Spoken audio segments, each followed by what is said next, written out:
عورتوں کے ذریعے سود کھا رہے ہیں. بڑے شوق سے آج گاؤں گاؤں میں گروپ لون لیا جا رہا ہے. بینک کا مینیجر آتا ہے, بینک کا کرمچاری آتا ہے, مرد کھڑا ہے, مرد سے بات نہیں کرتا, اندر سے مہیلا آتی ہے, اندر سے عورت آتی ہے, ماں آتی ہے, بیٹی آتی ہے, بہو آتی ہے, اس کے ہاتھ سے وہ پیسہ لیتا ہے, اس کے ہاتھ سے وہ پیسہ دیتا ہے. اور لوگوں, ہم سود خور ہو گئے, ہم حرام خور ہو گئے, اور ہم ساتھ میں دیوس بھی ہو گئے, ہم بے غیرت بھی ہو گئے. ہم نے اپنی بیٹیوں کے ذریعے سود کھایا, ہم نے اپنی بہوؤں کے ذریعے سود کھایا, ہم نے اپنی بیویوں کے ذریعے سود کھایا. او لوگوں, ایک تو سود اتنا بڑا گناہ ہے کہ قرآن کہتا ہے فَإِن لَّمْ تَفْعَلُوا فَأْذَنُوا بِحَرْبٍ مِّنَ اللَّهِ وَرَسُولِهِ. او لوگوں, اگر تم نے سود کھانا نہ چھوڑا, اگر تم نے بیاج کھانا نہ چھوڑا, تو تم اللہ سے جنگ کرنے کے لیے تیار ہو جاؤ, تم رسول سے جنگ کرنے کے لیے تیار ہو جاؤ. گویا سود کھانا, بیاج کھانا, یہ اللہ کے ساتھ جنگ کرنا ہے, یہ رسول کے ساتھ جنگ کرنا ہے. اور مسئلہ یاد رکھو, یہ جو ٹائٹ لیگنگ ہمارے یہاں پہنی جاتی ہے, یاد رکھو میری پیاری ماں اور بہنوں, ٹائٹ لیگنگ پہننا جس سے آپ کے جسم کا بالکل پیر کا پورا شیپ نظر آ رہی ہے اور پیچھے سے عورت کی پوری کمر نظر آ رہی ہے, ایسی لیگنگ پہننا عورت کے لیے جائز نہیں ہے. آپ کا پائجامہ ڈھیلا ہونا چاہیے. لیکن ہاں, شوہر کے لیے عورت بند کمرے میں کچھ بھی پہن سکتی ہے, شوہر اور بیوی کے درمیان کوئی پردہ نہیں. شریعت یہ کہتی ہے بیوی اپنے شوہر کو جس طریقے سے بھی رجھا سکتی ہے, آکرشت کر سکتی ہے, اٹریکٹ کر سکتی ہے, کھینچ سکتی ہے, اس کے لیے جائز ہے. شریعت نے کوئی پابندی نہیں لگائی ہے, کوئی لمٹ نہیں لگائی ہے. خوشبو لگا کر کے باہر نکلے گی تو اللہ کے نبی کہتے ہیں بدچلن ہے, شوہر کے لیے خوشبو لگائے گی ثواب ملے گا اس کو. یہاں تک اللہ کے نبی نے فرمایا, یہاں تک آپ نے فرمایا کہ اگر کوئی مرد اپنی بیوی کو کھلاتا اور پلاتا ہے تو اس پر مرد کو ثواب ملے گا. یاد رکھو, آپ مدرسے میں چندہ دے رہے, بہت اچھی بات ہے, مسجدوں میں چندہ دے رہے, بہت اچھی بات ہے, لیکن گھر میں بیوی بچوں پر جو خرچ کرتے ہیں اس پر بھی آپ کو ثواب ملے گا. اللہ کے نبی فرماتے ہیں اِنَّكَ لَن تُنْفِقَ نَفَقَةً تَبْتَغِي بِهَا أَجْرًا عِندَ اللَّهِ. اللہ کی رضا کے لیے جو تم خرچ کرو گے اس پر تمہیں ثواب ملے گا. حَتَّى اللُّقْمَةَ الَّتِي تَضَعُهَا فِي امْرَأَتِكَ, یہاں تک کہ اپنی بیوی کے منہ میں تم جو لقمہ ڈالو گے اس پر بھی تم کو ثواب ملے گا. تو بیوی بچوں کا خیال رکھو, وہ بھی ان کا حق ہے, اور بیوی کو یہ چاہیے کہ شوہر کو خوش کرے. وَتُطِيعُهُ إِذَا أَمَرَ, اور بہترین عورت کی نشانی یہ ہے کہ شوہر کوئی بات کہے تو مانے. اور تیسری نشانی وَلَا تُخَالِفُهُ فِي نَفْسِهَا وَمَالِهِ بِمَا يَكْرَهُ, اور شوہر کے مال کی حفاظت کرے اور اپنی آبرو کی حفاظت کرے. شوہر کا ATM کارڈ ہاتھ میں لگ گیا, اب شاپنگ پر شاپنگ کر رہے ہیں. شوہر کا پرس ہاتھ میں لگے, اب پیسہ جتنا من چل رہا ہے نکال. نہیں, ہاں اگر شوہر بیوی کی بچوں کی ضرورت کا بھی پیسہ نہ دے تو اس کے پرس میں سے آپ پیسہ اپنی ضرورت بھر نکال سکتی ہے. اب مجھے نہیں پتا کہ مرشد بھائی اور بڑھتا اللہ والے دوبارہ بلائیں گے کہ نہیں مولوی صاحب آپ ہماری عورتوں کو چوری کرنا سکھا کے جا رہے ہیں, لیکن چوری کر سکتی ہے اگر شوہر کنجوس ہے. اگر شوہر کنجوس ہے, بیوی کا حق نہیں دے رہا ہے, بچوں کا حق نہیں دے رہا ہے. حضرت ابو سفیان کی بیوی حضرت ہندہ رضی اللہ تعالیٰ عنہ اللہ کے نبی کے پاس آتی ہے, اے اللہ کے نبی میرے شوہر ابو سفیان بڑے بخیل ہیں, کنجوس ہیں, مجھے اور میرے بچوں کے خرچ کا پیسہ نہیں دے سکتے ہیں, اگر ان کو بتائے بغیر میں ان کا کچھ پیسہ لے لوں تو کیا میں لے سکتی ہوں؟ اللہ کے نبی نے فرمایا کہ تم اپنی ضرورت بھر لے سکتی ہو, ضرورت بھر, اپنے حق بھر بیوی شوہر کے مال میں سے پیسہ لے سکتی ہے. مگر یہ اتنا لیتی ہے کہ جب نوٹ بندی ہوئی تب راز کھلا. نوٹ بندی میں ایسے گڑے خزانے نکلے ہیں صاحب, 1-1 لاکھ روپیہ بیویوں نے چھپا کر کے نکالا. شوہر بیچارہ ماتھا پکڑ کے بیٹھ گیا, اتنا پیسہ تم رکھی تھی. شوہر بیچارہ قرضہ لے رہا ہے اور بیوی نے 1-1 لاکھ روپیہ جٹا کر کے رکھا ہے. بہرحال یہ بھی ہوتا ہے, عورتیں تھوڑا سیونگ کرنے والی ہوتی ہیں, ان کو پیسہ بچانے کا بھی تھوڑا شوق ہوتا ہے. کچھ کو بچانے کا شوق ہوتا ہے, کچھ کو اڑانے کا شوق ہوتا ہے. بہرحال اللہ کے نبی نے فرمایا کہ بہترین عورت کی نشانی یہ ہے کہ وہ اپنے شوہر کے مال کی حفاظت کرے اور اپنی آبرو کی حفاظت کرے. تو یہ حالات ہے میرے بھائی, بے غیرتی اور دیوسیت آج ہمارے سماج میں آ رہی ہے. تو ہم گھر کی اصلاح کریں, گھر کی اصلاح کرنا بہت ضروری کام ہے. اس لیے بھی ضروری ہے کہ ہم میں سے ہر انسان سے اس سے سوال کیا جائے گا اس کے گھر والوں کے بارے میں. اللہ کے نبی فرماتے ہیں کلکم راع و کلکم مسئول عن رعیتہ، تم میں سے ہر انسان ذمہ دار ہے اور اس کی ذمہ داری کے بارے میں کل قیامت کے دن پوچھا جائے گا. فالرجل راع علی اہل بیتہ، انسان سے پوچھا جائے گا تیرے گھر والے کیا کرتے تھے؟ تیرا بیٹا رات میں 2-2 بجے تک کس سے باتیں کرتا تھا؟ تیری بیٹی کالج کے نام پر 3-3 گھنٹے گھر سے غائب رہتی تھی، تو نے پوچھا کیوں نہیں؟ تو نے نظر کیوں نہیں رکھی؟ ماں سے پوچھا جائے گا تیری جوان بیٹی کے پاس تو نے موبائل دلایا نہیں، موبائل آ گیا. تو نے پرس دلایا نہیں، پرس آ گیا. تو نے ریچارج کرایا نہیں، ریچارج ہو گیا. کہاں سے آیا؟ تو نے اپنی بیوی بیٹی سے سوال کیوں نہ کیا؟ ماں سے پوچھا جائے گا بچیوں کے بارے میں، باپ سے پوچھا جائے گا بیٹوں کے بارے میں، انسان سے پوچھا جائے گا پوری فیملی کے بارے میں. آپ کی تہجد آپ کو اس سوال سے نہیں بچا پائے گی. ہمارا اعتکاف، ہماری تراویح، ہمارا روزہ، ہمارا حج، ہمارا عمرہ ہمیں اس سوال سے نہیں بچا پائے گا. اللہ پوچھے گا کہ تجھے ہم نے اولاد جیسی نعمت دی تھی. اولاد بہت بڑی نعمت بھی ہے اور بہت بڑی امانت بھی ہے آپ کے کندھوں پر. اللہ پوچھے گا کہ تو تہجد پڑھ رہا تھا اور تیرا بیٹا رات میں رنگرلیاں منا رہا تھا. تو رات میں اللہ کی بارگاہ میں رو رہا تھا اور تیری بیٹی اپنے عاشق کے ساتھ باتیں کر رہی تھی. تو نے اپنے گھر والوں کی کیسی اصلاح کی؟ تو نے کیسی تربیت کی؟ اللہ سوال کرے. اسی لیے اللہ کے نبی فرماتے ہیں ما من عبد یسترعیہ اللہ رعیتا ثم يموت يوم يموت وهو غاش لرعیتہ الا حرم اللہ علیہ الجنہ. جس انسان کے اوپر اللہ تعالیٰ نے کوئی ذمہ داری ڈال دی اور اس نے اپنی ذمہ داری کا حق ادا نہیں کیا. آج تو لڑائی ہوتی ہے، ہم کو ناظم کیوں نہیں بنایا؟ ہم کو مسجد کا متولی کیوں نہیں بنایا؟ مدرسے کا سیکریٹری ہم کو کیوں نہیں بنایا؟ اتنا شوق کیوں ہے بھائی؟ اچھا یہ بھی کہتے ہیں مجھے کوئی لالچ نہیں ہے. متولی صاحب کہتے ہیں بھائی مجھے کوئی لالچ نہیں ہے، لیکن دوسرے کو متولی بنا تو متولی صاحب کا دماغ خراب ہو جاتا ہے. جب تمہیں لالچ نہیں تو تمہارا دماغ کیوں خراب ہو رہا ہے؟ یہ عہدے، یہ کرسیاں، یہ بہت بڑی امانت ہے میرے بھائی.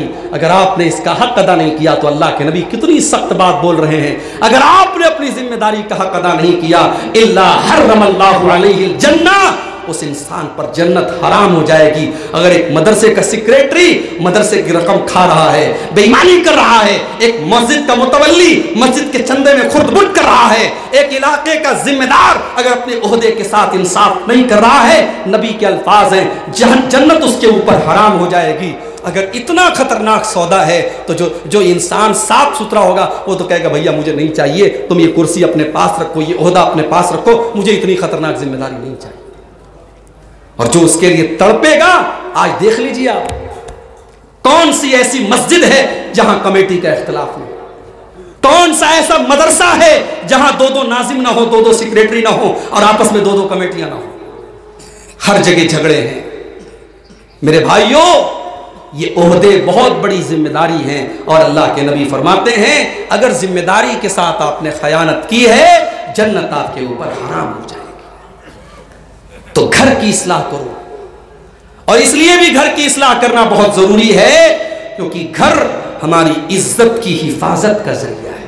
ہماری ماں بہنوں کی عزت اگر سیف ہے تو گھر کے اندر سیف ہے. اسی لیے اللہ نے قرآن میں اپنے نبی کی بیویوں سے فرمایا وَقَرْنَ فِي بُيُوتِكُنَّ، اے نبی کی بیویوں تم اپنے گھروں کے اندر جمی رہو، اپنے گھر کے اندر عزت کے ساتھ رہو. پتہ یہ چلا کہ ایک عورت کی عزت اگر کہیں سیف ہے تو گھر کے اندر سیف ہے. اور اللہ کے پیارے نبی فرماتے ہیں صحیح ابن حبان کی صحیح روایت ہے طوبی لمن ملک لسانہ ووسعہ بیتہ وبکا علی خطیئتہ. 3 چیزیں جس کے اندر پیدا ہو جائیں اس کو جنت مل جائے گی، اس کے لیے خوشخبری ہے، اس کے لیے جنت ہے. لمن ملک لسانہ، سب سے پہلی چیز اپنی زبان کو کنٹرول کر لے. ووسعہ بیتہ، اور اس کا گھر اس کے لیے کافی ہو جائے. کیا مطلب گھر کافی ہو جائے؟ مطلب یہ ہے کہ مکان اس کا چاہے چھوٹا ہو لیکن وہ لالچ نہ کرے، وہ حرام کی طرف نہ جائے، اپنے گھر کو اپنے لیے کافی سمجھے. اور ایک مطلب یہ بھی ہے اس حدیث کا کہ جب فتنوں کا دور آ جائے، جب بہت طریقے کے باہر بے حیائی کا فتنہ ہے، زناکاری کا فتنہ ہے، حرام فتنہ ہے، تو وہ انسان اپنے گھر میں زیادہ ٹائم دے، اپنے بچوں کو زیادہ ٹائم دے. تو اس انسان کو جنت ملے گی۔ اور تیسری چیز وہ بقا علی خطیئتہ، اپنے گناہ کے اوپر روتا ہو، اپنے گناہ کے اوپر آنسو بہاتا ہو اور اللہ سے توبہ کرتا ہو۔ یہ تین چیزیں جس کو مل جائیں اللہ کے نبی فرماتے ہیں اس کو جنت مل جائے۔ تو آئیے ہم کچھ پوائنٹس آپ کے سامنے بیان کرنے جا رہے ہیں، گھر کی اصلاح کرنے کے کچھ فارمولے بتا رہے ہیں۔ آج کی تقریر کا سب سے اہم حصہ ہے، اس کو مس مت کیجئے گا، اس کو دماغ میں کہیں نوٹ کرتے چلیے گا کہ یہ کچھ موٹی موٹی چیزیں ہیں، اس کو اگر ہم نے اپنا لیا ہمارے گھروں کا ماحول انشاءاللہ بدلے گا، ہمارے گھروں کی اصلاح ہو جائے گی۔ میں 10 پوائنٹ آپ کے سامنے پیش کروں گا، 10 موٹی موٹی باتیں ہیں، اس کو اپنائیے گا، اس کے بعد ہم انشاءاللہ اپنی بات ختم کریں گے۔ سب سے پہلی چیز، آپ مکان بناتے ہیں، سب سے پہلے مکان کی بنیاد آپ مضبوط بناتے ہیں۔ اگر بنیاد کمزور ہے، مکان آپ 4-5 منزل کا تان دیجئے لیکن ایک دن وہ مکان گر جائے گا کیونکہ بنیاد کمزور ہے۔ اگر آپ اپنے گھر کی اصلاح کرنا چاہتے ہیں، سب سے پہلے اپنے گھر کی بنیاد صحیح کیجئے۔ آپ کے گھر کی بنیاد اللہ کے دین پر ہونی چاہیے، اللہ کے تقوی پر ہونی چاہیے۔ آپ اپنے گھر کو تقوی کی بنیاد پر چلائیے، دین کی بنیاد پر چلائیے۔ اللہ فرماتا ہے افمن اسس بنیانہ علی تقوی من اللہ ورضوان خیر امن اسس بنیانہ علی شفا جرف نہار فانہار بہ فی نار جہنم۔ اللہ نے فرمایا ایک انسان وہ ہے جس کے مکان کی عمارت کی بنیاد اللہ کے تقوی پر ہے اور اللہ کی خوشنودی کے اوپر ہے، اور ایک دوسرا انسان ہے جس کے مکان کی بنیاد جہنم کی آگ کے گڑھے کے اوپر ہے۔ بتاؤ دونوں میں سے کون کامیاب ہوگا؟ جو جہنم کی آگ کی بنیاد پر اپنا مکان بنائے گا اس کا مکان جہنم کی آگ میں جائے گا۔ میرے بھائیوں، پہلے لاٹری بنگال میں کھیلی جاتی تھی، ابھی آپ کے جھارکھنڈ میں بڑے زور شور سے کھیلی جا رہی ہے۔ پہلے ہمارا نوجوان تاش کے پتوں کے ذریعے جوا کھیلا کرتا تھا، اور ابھی ڈیجیٹل زمانہ آ گیا ہے۔ IPL کا میچ آ رہا ہے، موبائل پر my dream app download کیا، پیسہ اس میں لگایا، آج کولکاتہ ہار جائے گی، آج پنجاب جیت جائے گی، اس نے اس میں بولی لگائی اور جوا کھیلا، سٹا کھیلا۔ کیا آپ اس جوئے کے پیسے سے اپنے مکان کی تعمیر کریں گے؟ آپ لاٹری کے پیسے سے اپنے بچوں کو پالیں گے؟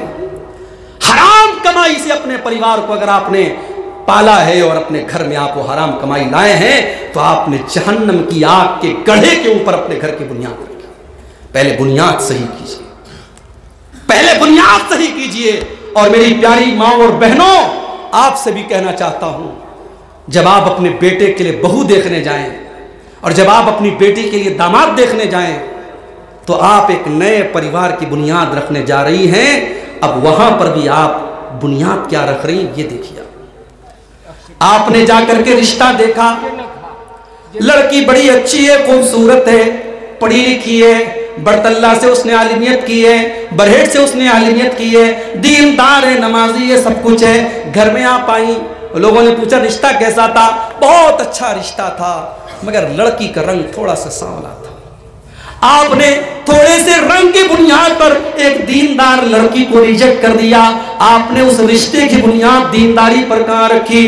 دوسرا رشتہ آپ کے سامنے آیا، لڑکی کا باپ بہت پیسے والا، لمبا چوڑا جہیز ملنے والا ہے، لڑکی کوئی خاص دیندار نہیں ہے، بے پردہ گھوما کرتی ہے لیکن بڑی خوبصورت ہے، بڑی اپسرا جیسی لگتی ہے، حور کے جیسی لگتی ہے۔ آپ نے جلدی سے رشتہ لگا دیا۔ او میری پیاری ماں بہنوں، جس رشتے کی بنیاد آپ نے دین کے اوپر نہیں رکھی ہے، جس رشتے کی بنیاد آپ نے پیسے پر رکھی ہے، آپ نے خوبصورتی پر رکھی ہے، آپ نے دین کو ٹھکرا دیا ہے، جب آپ ایسی لڑکی کو بہو بنا کر کے لائیں گی تو ظاہر ہے کل اگر ساس بہو میں جھگڑے ہوں گے، کل اگر گھر میں نفرت آئے گی، کل اگر گھر میں برکت ختم ہو جائے گی۔ تو بنیاد جب غلط ہے تو آپ ایسا تو نہیں ہو سکتا کہ آپ ببول کا پیڑ بوئیں اور آپ آم توڑیں، ایسا نہیں ہو سکتا۔ ببول کا پیڑ بو کر کے آپ آم نہیں توڑ سکتے۔ بنیاد اگر آپ نے لڑکے کی شادی اور لڑکی کی شادی شریعت کی بنیاد پر نہیں کی ہے، آپ نے خوبصورتی کی بنیاد پر کی ہے، آپ نے دولت کی بنیاد پر کی ہے۔ ابھی کل ایک صاحب مجھ سے کہنے لگے، عالم ہے، مولانا، آپ کے اسی جھارکھنڈ کے رہنے والے، ان کی ابھی لڑکی کی شادی 1 سال پہلے ہوئی تھی۔ میں نے کہا آپ نے شادی میں جہیز دیا تھا؟ میں ان کی بیٹی کے گھر گیا تھا، دعوت دی تھی انہوں نے، گھر گیا، میں دیکھا بڑا لمبا چوڑا جہیز کا آئٹم رکھا ہوا ہے، مسیری ہے، اور کولر ہے اور فریج ہے اور کیا کیا ہے. انہوں نے کہا مولوی صاحب میں نے 13 لاکھ روپے کا انتظام کیا تھا. مولوی صاحب ہیں, اپنی بیٹی کے جہیز میں انہوں نے 13 لاکھ روپے خرچ کیے تھے, جہیز میں اور شادی میں. میں کہتا ہوں جو لوگ جہیز دے رہے ہیں 2 منٹ کے لیے چلو ہم یہ مان سکتے ہیں ان کی مجبوری تھی. سماج میں ایک چیز رائج ہو جاتی ہے, اس سے بچنا بہت مشکل ہوتا ہے, مگر جو لے رہے ہیں ان کی تو مجبوری نہیں ہے نا. اگر آپ یہ سوچ کر کے اپنے بیٹے کی شادی پر جہیز لے رہے ہیں کہ میں نے دیا ہے بیٹی کو تو میں لوں گا کیوں نہیں, تو یہ برائی سماج سے کیسے ختم ہوگی میرے بھائی. اور میں نوجوانوں سے کہنا چاہوں گا کہ جب تم اپنے سسرال کی مسیری پر سو گے, اپنے سسر کی دی ہوئی فریج کا ٹھنڈا پانی پیو گے اور اپنے سسر کی دی ہوئی بائک سے تم گھومو گے, تو تمہارے اندر خودداری کی آواز کبھی تو نکلے گی نہیں نکلے گی. گلا تو گھونٹ دیا اہل مدرسہ نے تیرا, صدا جو آئے لا الہ تو کہاں سے آئے. جب آپ نے اپنی خودداری کو اور غیرت کو بیچ دیا, آپ جس بستر پہ سوتے ہیں وہ شادی میں ملا ہے, جس بائک سے چلتے ہیں وہ سسرال سے ملی ہے, جس فریج کا ٹھنڈا پانی پیتے ہیں وہ سسرال سے ملی ہے, جس واشنگ مشین میں کپڑے دھلے جا رہے ہیں وہ سسر نے دیا ہے, تو آپ کا ہے کہ غیرت مند ہے. آپ کی غیرت تو مر چکی ہے. آپ کبھی اپنی بیوی سے غصے میں بات بھی نہیں بول سکتے. جہاں اپنی اونچی آواز میں بولا بیوی کی چپ رہیے, سب کچھ میرے باپ کا دیا ہوا ہے. غیرت مند بنو بھائی, خوددار بنو. میں کہتا ہوں اتنے بڑے مجمع میں 10 نوجوان اگر یہ طے کر لیں کہ میں معمولی سی چارپائی پر لیٹوں گا, جب اللہ طاقت دے گا تب میں مسیری خریدوں گا, میں اپنے سسر کی مسیری کا محتاج نہیں. میں گھڑے کا ٹھنڈا پانی پی لوں گا, سسرال سے فریج نہیں لوں گا. جب میرے پاس طاقت ہوگی میں فریج لوں گا. 10 نوجوان یہ طے کر لیں اور 10 عورتیں یہ طے کر لیں کہ ہم اپنے بیٹے کی شادی میں جہیز نہیں لیں گے, تو آپ 10 پریواروں کو ایک بہت بڑی اذیت سے چھٹکارا دلا دیں گے میرے بھائی. وہ غریب باپ جو اپنی بیٹی کے جہیز کے لیے بینک سے لون لے کر کے شادی کرتا ہے, جس کے سینے پر اس کی غریب بیٹی کی جوانی پتھر کی طرح بھاری گزرتی ہے, اس غریب باپ کے سینے سے بہت بڑا پتھر اتر جائے گا. میرے بھائیوں, اہل حدیث کہتے ہو اپنے آپ کو شرم آنی چاہیے. صرف سینے پر ہاتھ باندھنے کا نام اہل حدیث نہیں ہے, صرف 8 رکعت تراویح پڑھنے کا نام اہل حدیث نہیں ہے, صرف زور سے آمین بولنے کا نام اہل حدیث نہیں ہے. اہل حدیث اس کو کہتے ہیں جو زندگی کے تمام معاملات میں قرآن و حدیث پر چلتا ہو. اپنی شادیوں کو بھی اہل حدیث والی شادی بنا دو, اب پھر دیکھو کہ سماج میں کیسے برکت آتی ہے. پہلا کام یہ کرنا ہے, گھر کی بنیاد تقوی پر رکھنی ہے. دوسرا کام, اگر آپ اپنے گھر کی اصلاح کرنا چاہتے ہیں تو گھر تو آپ نہیں چلاتے, آپ تو نوکری پہ چلے جاتے ہیں, آپ تو کام پہ چلے جاتے ہیں, گھر تو عورتیں چلایا کرتی ہیں, گھر تو گھر والی چلاتی. اس لیے عورت کو گھر والی کہا جاتا ہے, گھر والی کہا جاتا ہے. گھر کی اصل مالک تو عورت ہوتی ہے. اس لیے اگر گھر کی اصلاح کرنا ہے تو سب سے پہلے آپ اپنے گھر کی جو گھر والی لانے جا رہے ہیں, اپنی جو بیوی آپ تلاش کر رہے ہیں, اس کے لیے آپ دیندار رشتہ تلاش کیجئے.